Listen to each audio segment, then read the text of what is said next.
reducido ahora a 20 minutos en hacer algo que es un proyecto que se preparó para otra universidad, que es evidente, pero que pensé esto es aplicable, relevante y ayuda para ustedes. Está hecho en base a preguntas, todas tomadas de los exámenes ENAM, y el intento de que ustedes respondan, y si no están seguros de la respuesta, que se den cuenta que ese tema debemos repasar. Entonces vamos a avanzar a mano alzada. El que quiera contestar uno lo alza, y si no, yo tengo la lista ahí para pedir que participen. Entonces vamos, una imagen, una respuesta y una diapositiva de apoyo. Entonces voluntariamente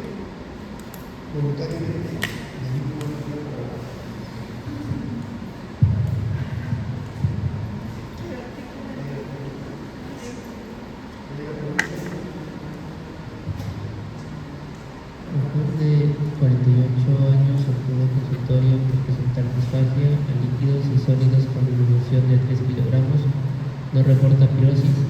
¿Cuál es el diagnóstico más probable?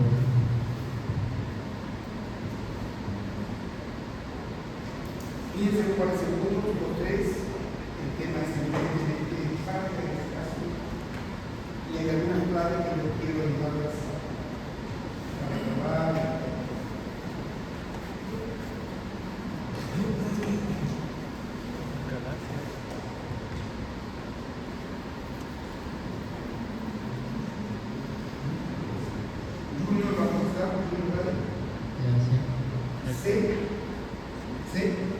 C de carro, esa es su respuesta. Si hay alguien que tenga alguna otra, entonces rápidamente B de burro, C de carro, alguien más. B de burro, como B de vaca. B chica de burro. B chica de burro. Yo no tengo chica, pero será burro. B de Bartolena, o sea, B de burro. Ya, entonces, ¿cuál es la clave acá para poder contestar, creo yo? Cuando uno habla de disfagia alta o baja, faringeo o esofágica, y cuando el problema es el faringeo, la persona se suele atorar. Mayor que no cierta idea lo tratan de alimentar y se atora y se estira. Cuando la disfagia es esofágica, ya no se atora, se atraca. Como inopasoría, pero no me atoro. ¿Sí? Ese es el caso. Y cuando uno habla de disfagia esofágica, gracias. A pedido de. Entonces creo que esto ya no es necesario. Sí. ¿Sí? Is it more sexy? Right? Okay. So let's go to the responding. Entonces tenemos orofaringe esofágica, y la esofágica puede ser la manguera obstruido, mecánica, estructural, o la manguera no está obstruida pero no coordina bien el movimiento. Right? ¿Cuál es la clave en esa pregunta?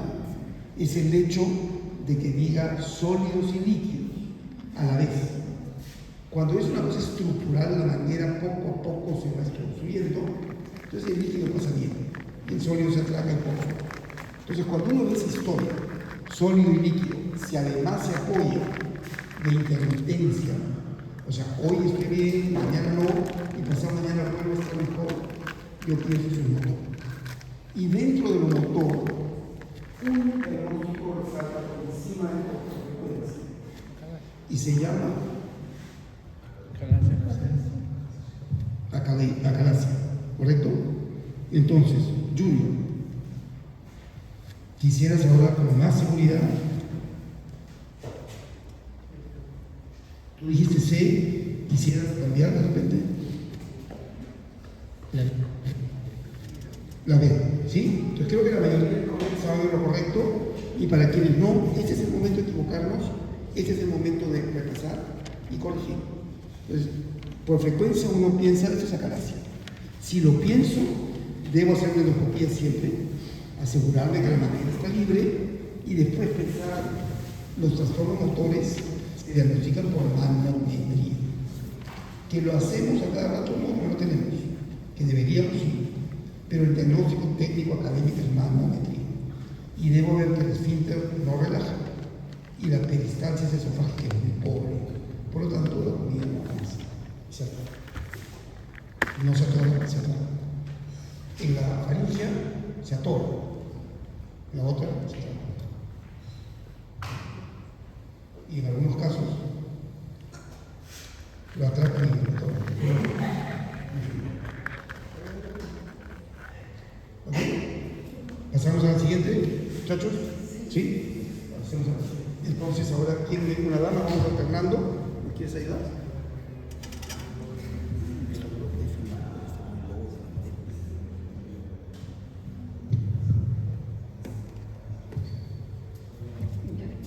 Varón de 55 años, desde hace 6 meses presenta disfagia progresiva, endoscopía digestiva alta, áreas de mucosa eritematosa a 3 centímetros por encima de la línea Z, biopsia de esófago distal, epitelio cilíndrico simple con células caliciformes.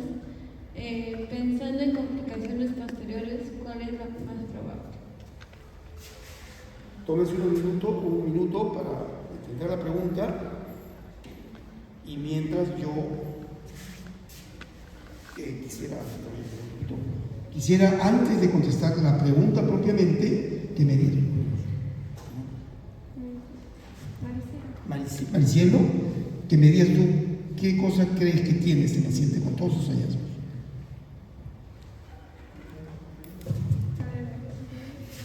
Maricielo, por favor.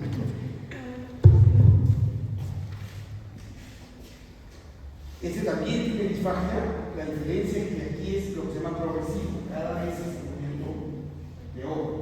Lo que yo asumo que primero estaba todo, después lo muy todo eso sólido lo pasa, después lo blando y después lo líquido. Cuando uno ve esa historia, es diferente de la anterior. Acá estamos pensando probablemente en algo estructural. ¿Sí? Y además hay datos ahí que Maricielo tiene que aprovechar. Hay una biopsia y la biopsia nos está diciendo esto es epitelio esofágico. El epitelio esofágico pues no es de piel, uniestrato, no, poliestrato, ¿sí? Y cuando eso cambia, el cambio se llama metaplasia. Pero si yo encuentro el esófago un epitelio unicelular, digo, esto ha cambiado, esto no es lo que debía estar. Y esa metaplasia que se acompaña del epitelio intestinal, no tiene células falciformes, se llama, tiene un nombre. Sí, recuerdan. Había antes que eso, ¿cómo se llama? El epitelio metaplásico, una verde.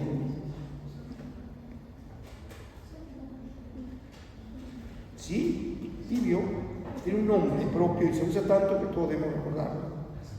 ¿Alguien que ayude? Barret, ¿no? Barret entonces es la metaplasia intestinal en esófago y lo que está describiendo. Y ahora sí nos permite llegar a la pregunta propiamente. ¿Cuál es la complicación temida de un epitelio de Barret? Maricielo, lo has dicho bien, es que haga displasia y la displasia podría progresar incluso a neoplasia, ¿sí?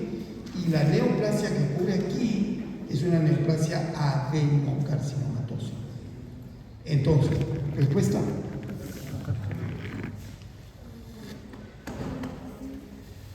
Sí. Adenocarcinoma de esófago, ¿ok? Ese es el temor de que alguien tenga un Barret que no se trate. ¿Y cómo se trata? Como reflujo. Con IVPs a altas dosis, en fin, largos tiempos, tratamos el reflujo que está causando la metaplasia. Entonces, cuando uno habla de esófago de Barret, es el reemplazo por inflamación del epitelio poliestratificado por monoestrato que incluye la presencia de células intestinales caliciformes. Tengo Barret hasta ahí. Eso, si sigue y sigue la inflamación, eventualmente la metaplasia se volverá displásica y eventualmente neoplásica. ¿Dale? Es el momento que alguien levanta la mano y diga, yo lo entiendo. O sea, lo he explicado, no lo entiendo, por favor, repetimos. Si no, continuamos. Seguimos, paramos. Seguimos, paramos. Es una bulla para el turno. Macroscópicamente, que no tiene como color azul. Correcto. ¿Y la displasia es igual o cambia? Macroscópicamente es la diferencia. El Barrett uno lo percibe, lo supone, cuando tiene lenguas de color rojo salmón. Endoscópicamente se hace. Pero nunca se hace un diagnóstico visual. Se complementa con la biopsia. Ahora, que yo pueda con mi ojo decir que es metaplasia nomás o displasia de bajo grado, eso es imposible, ¿no? Es biopsia. Y la biopsia nos va a dar la metaplasia o la displasia. O sea, las células no solo son sino que están distorsionadas en tamaño, en proporción núcleo-citoplasma, en la tinción del núcleo. O sea, ya comienza a aparecer displasia. Biopsia.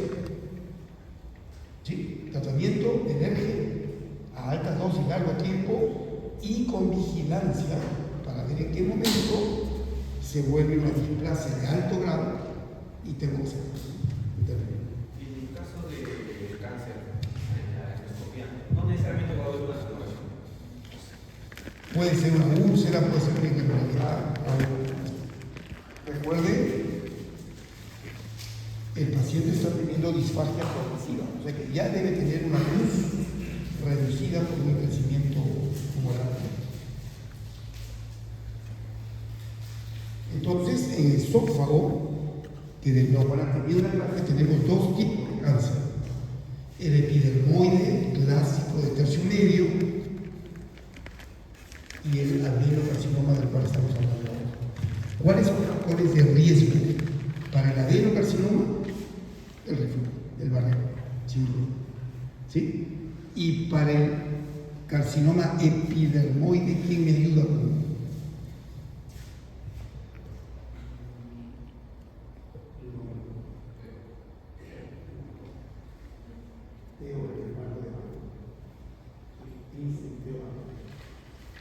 ¿Cuáles son los factores de riesgo para un squamous cell?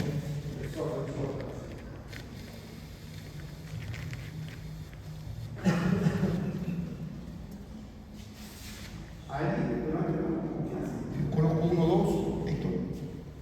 Había leído que era alcohol, tabaco, bebidas calientes, Lumerlins, Más raro, pero sí. y acá. Hay una cuestión racial étnica, mucho más común en raza morena, mucho más común en fumadores, bebedores, ¿sí? Esos son los... Y gente, como dicen en Argentina, que sorbe mate a 100 grados, tragando esto a 100 grados también. Ojo, otra es la quemazón por cáusticos. O sea, la gente que ha tomado accidentalmente o voluntariamente se ha quemado el esófago también. Pero yo diría que a la cabeza está fumar y beber. Raza afrodescendiente también, varón. 9 veces más común en varón que en mujer. Entonces, por ahí va. ¿Ok? ¿Seguimos? Paramos. Seguimos. Tenemos un minuto más.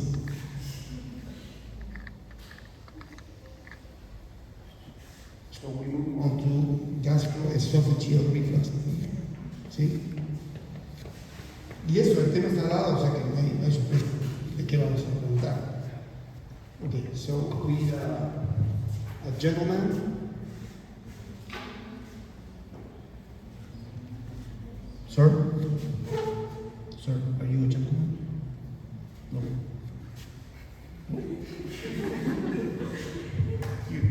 You are a gentleman.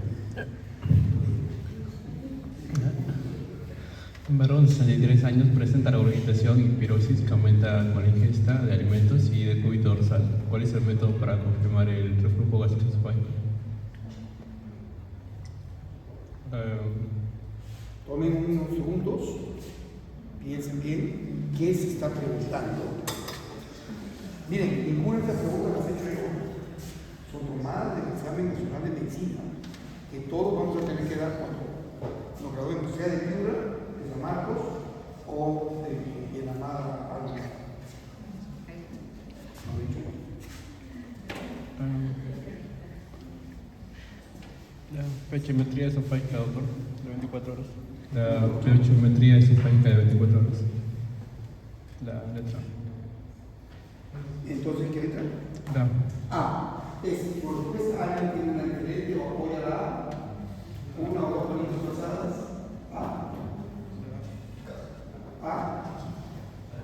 D de dedo. D de dedo. Impedanciometría. Permíteme, ya que lo has mencionado, ¿nos ayudas diciendo tu concepto de qué cosa es una impedanciometría?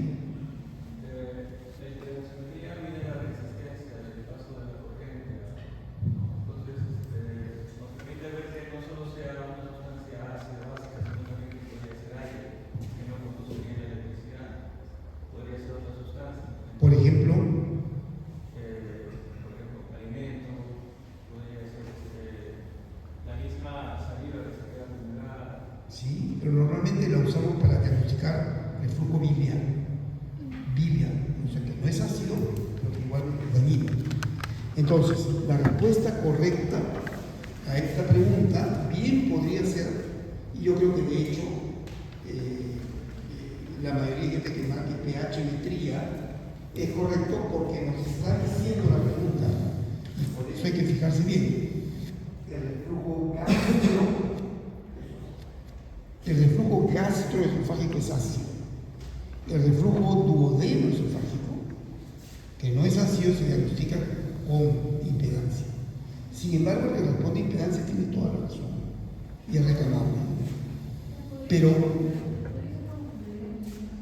claro, la impedanciometría se usa normalmente con pH-metría.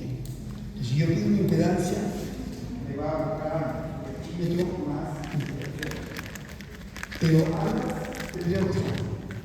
Uno, porque está preguntando gastroesofágico, y el otro, porque está diciendo que voy a diagnosticar lo mismo y más. Pero conceptualmente creo que la idea es que para diagnosticar esta enfermedad necesito demostrar reflujo. Otra cosa que yo quiera demostrar esofagitis, y en ese caso, nada está mal, esofagitis o reflujo, como le llamamos.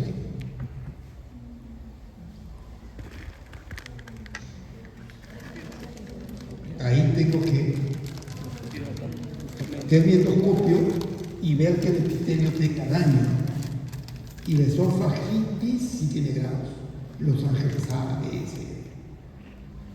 Pero eso no diagnostica el reflujo, sino con la consecuencia, la esofagitis. Entonces, respuesta aquí correcta, aceptablemente correcta, es la D, reclamable perfectamente. Porque creo que quien entiende el concepto de impedancia sabe que se hace impedancio pH siempre. ¿Sí? Muchachos, ¿todos de acuerdo? ¿Doctora? ¿Sigues? Entonces, ¿seguimos? Paramos. Sí, seguimos. Seguimos.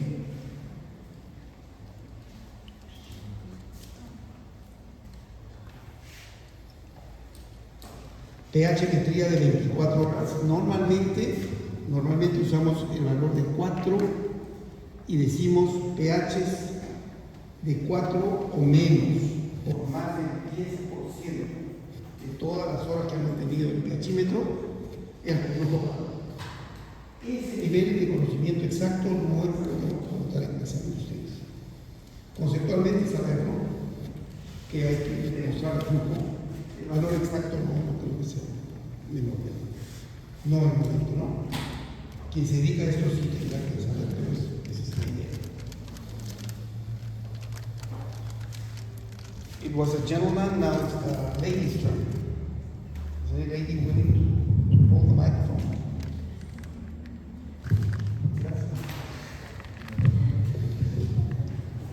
Varón de 35 años, acude por presentar desde hace un mes pirosis.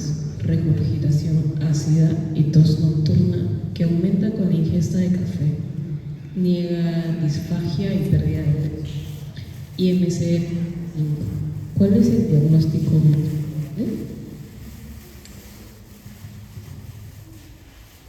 Después de lo que acabamos de conversar, creo que this comes an easy one, ¿no? An easy question with an easy answer. Sería la enfermedad por reflujo gastroesofágico. Y estaba hablando de la CC de casa. ¿Alguien acuerda o discrepa? ¿Concuerda, Doris? ¿Doctores? ¿Sí? Yo creo que sí. Vamos a conversando de esto. Y alguien que tiene pirosis y regurgitación, estamos hablando de los dos síntomas que se llaman típicos. Porque hay los atípicos: dolor, disfagia, tos, cualquiera, atípico. Pero lo típico es pirosis y regurgitación. ¿Qué es regurgitación?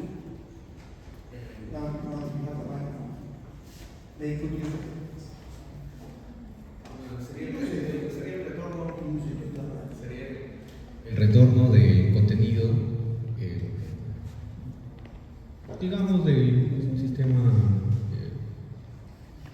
digamos, el retorno del contenido gástrico, en este caso a las cavidades que le anteceden, a los conductos que le anteceden, en este caso al esófago, que no necesariamente puede ser gastroesofágico. Regurgitación es el retorno de comida a la boca. Regurgitación. La diferencia que el vómito implica un componente vagal. En el vómito hay sudoración, hay una sensación de salivación, un componente vagal y una contracción abdominal que induce el vómito. La regurgitación es lo que tienen los bebés. Los alimentan, ¿no es cierto? Al bebé se le carga un ratito justamente para que no lo eche y suena bien. Eso es regurgitar. Hay que vomitar. Pero es lo típico. La gente dice: yo como y de repente siento que comida ácida no regresa. No tengo vómito. Regresa y lo vuelvo a tragar o regurgitación. Y el típico síntoma de pirosis: ardor retroesternal ascendente, usualmente más de noche, de cúbito, ¿sí? Más de cúbito izquierdo o derecho. ¿Cómo se le recomienda un reflujo dormir? ¿De izquierda o de derecha? Apoyo el izquierdo. ¿Por qué? Para que el contenido alimenticio no salga. ¿Sí, correcto? ¿Por qué? Para que el contenido alimenticio no salga. ¿Y por qué no puede llevar a la izquierda? Porque justamente la bolsa está. O sea, por la lateral la bolsa está hacia la izquierda. ¿Cómo dibujo en el estómago la curva hacia? En el dibujo del estómago izquierda. Si yo he dicho el izquierdo, todo el contenido va hacia abajo y los intestinos quedan arriba. Si yo he hecho el lado derecho, el contenido está arriba y se baja hacia abajo. Entonces, a un paciente con reflujo se le recomienda dormir con la cabeza un poquito alta y, si puede, del lado izquierdo. Para que alguien duerma toda la noche sin poderse separar. En este caso, una novia bien fea del otro lado de repente podría ayudar a que no se mantenga izquierda. Favorece, mejor dicho, impide, o sea, se recomienda. ¿Right? Creo que acá no debíamos tener mucha duda. Esto es una aparente ERGE y ya está. Y estas son todas condiciones que favorecen sobrepeso, la comida y el acosar inmediato, el exceso de grasa, el exceso de medicación que sea miorelajante de alguna forma, la pregnancia también, y eso por una cuestión dual, cuando se dice embarazo, cuando el embarazo está avanzado, el útero ocupa espacio y favorece el reflujo. Pero mucho antes, la progesterona, que relaja el músculo liso para que el útero no se contraiga, relaja toda musculatura lisa. Y la persona, mujer gestante, es una mujer que suele tener reflujo casi siempre desde el inicio, que suele tener ese seguimiento casi siempre desde el inicio. Antes que el útero sea un problema, la progesterona es un mío relajante, relaja esfínteres, relaja colon, relaja toda la materia, ¿sí? Relaja la vesícula, y por eso cuando uno dice F de cálculos, una de las F's es fertility, la female fertility with fat, toda esa condición para piedras también.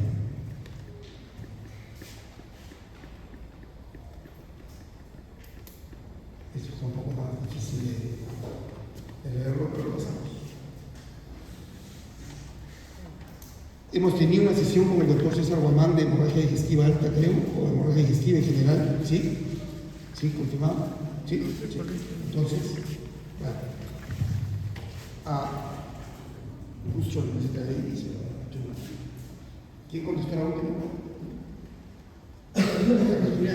Momento del caballero.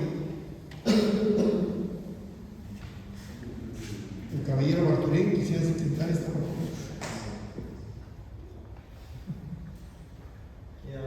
En adultos, la causa más común de hemorragia digestiva alta es úlcera gástrica. Ok, su respuesta es la A, y acepto a alguien que diga sí, estoy de acuerdo, de repente no estoy de acuerdo. ¿Perdón? Dilo. B de burro, B. ¿Ok? B, A, B. B también. B, ¿vale? ¿De dedo? Ya, entonces hay A, B, D, A, todo.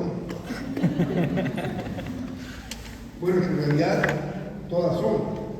La que veo que no tiene ningún voto es el Mallory Weiss. El Mallory Weiss es un ciclón de vómito hasta la crisis. ¿Sí? No es la causa más común de lejos. Acá hay un poco de trucos en la pregunta, porque si me pusiera úlcera péptica, creo que no había duda, todos diríamos eso. Cuando nos distinguen duodenal de gástrica, ahí entramos un poquito en complicación, porque se habla de población joven, duodenal. Si se habla de una población un poco mayor, excluyendo jóvenes, gástrica. ¿Sí? La segunda causa después de úlcera es la última, la lesión de emociones. De modo que técnicamente, académicamente, en ambas, la respuesta es duodenal.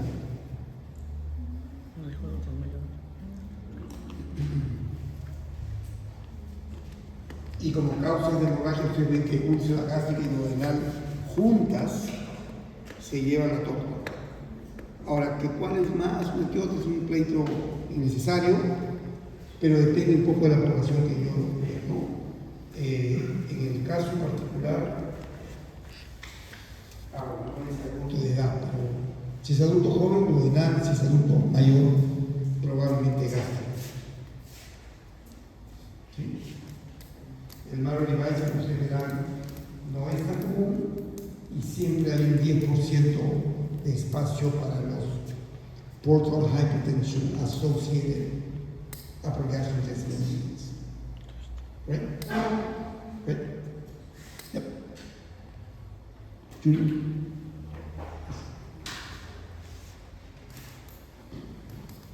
Para la mejor, ¿no? Y ya vamos a ver el próximo persona que viene. Debe estar perdido. Ya, no, que yo le digo. Luego yo llamo a tú y eso para aquí. Vamos por una última. Y si quedan preguntas, porque quedan un montón, de repente podemos coordinar con Diego, con Héctor, algún momento en que tengamos espacio ustedes y yo, y nos reunimos. Y vamos a revisar, repasando, va a ser un tutorial. Para el futuro sí, para el examen del futuro. Una última entonces, analizando.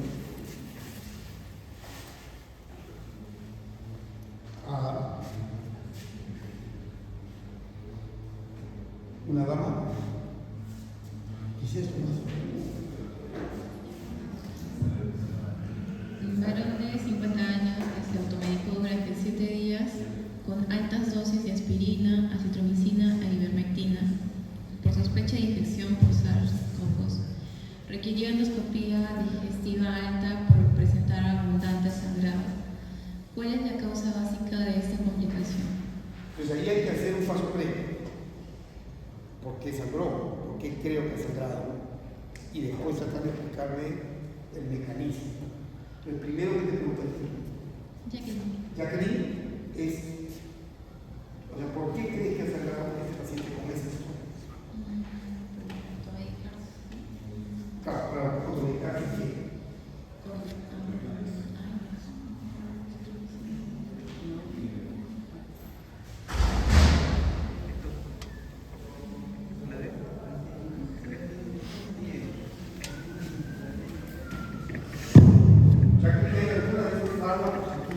como claramente reductor de daño. Sí. La aspirina, y desde 1896 inventaron la aspirina en Bayer, la empresa. Entonces hemos agregado el rubro antiinflamatorios. Si uno toma altas dosis de uno de esos, cierto, la aspirina no es de lo más, sí, pero de lo que encuentran ahí sí. Y entonces, si esa es la causa que yo asumo, ¿por qué envía la causa de la aspirina?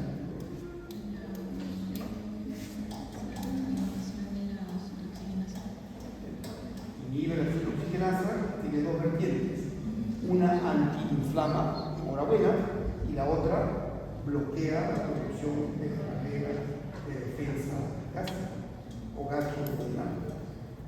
Por eso se han diseñado hoy antiinflamatorios que son selectivos, COX-2 selectivos, es decir, impiden la inflamación sin obstruir la defensa. ¿Es el 100% cierto? No. Los COX-2 son absolutamente indemnes. No consumen. Entonces, pero son menos. Entonces, COX-2 es, digamos,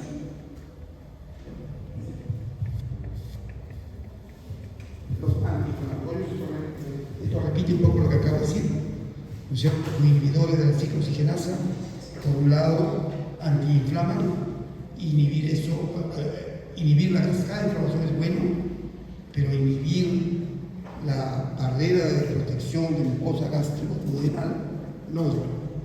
Si tengo un NSAID no selectivo, ibuprofeno, ketoprofeno, etc., me van a ganar los dos. Si tengo un celecoxib o fecoxib, los modernos COX-2 selectivos, ¿sí? Entonces voy a tener antiinflamación con menos daño a la gastroduodenal protección. ¿Vale? And now the end is near, and so I say my final question.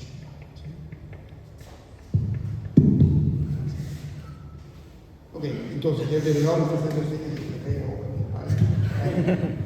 ya, entonces, el día lunes me ha comunicado el doctor Román hace unos minutos, está programado un caso conversatorio que se dio con el doctor Aldo Lama.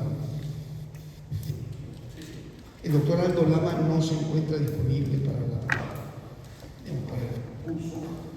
Entonces es muy probable que alguna, por lo menos de esas son 2 horas que tiene, la ocupe yo y podemos hacer algo parecido, continuar y de repente agregar un poco más de ese tipo de cosas para que vayamos todos repasando. ¿Okay? Entonces, ya, vamos a esperar que la doctora, por favor, Julie, ábrete la puerta para que vea que ya acabamos. O es mucho